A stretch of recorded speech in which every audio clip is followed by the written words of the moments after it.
Okay, I paid $15 and I got a ton of models that are brand new in the box.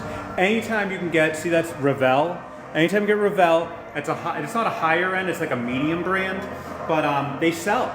These typically go for 30 to 50 bucks a piece if they're complete. The thing you want to check when you're getting these, always check to see if the stickers are in there. For some reason, these people who buy these, they open them and they use the stickers, and then without the stickers, you can't get as much money. There's stickers inside here. They usually hide the stickers in the manual, so check the manual.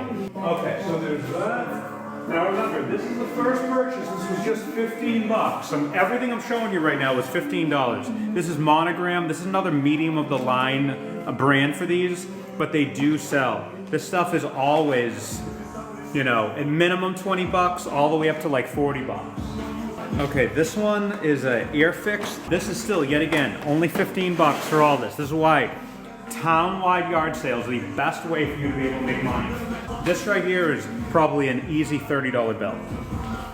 It's a larger size. What you want to look for these money is based off the scale. So the scale on this is 148. Small planes are 172, bigger planes are 148 scale, and then it just keeps going up and up from there. The bigger the scale, the more money it's worth. Like Franklin Mint, if you ever find a 1/6 scale, you got an easy $1,500, $2,000.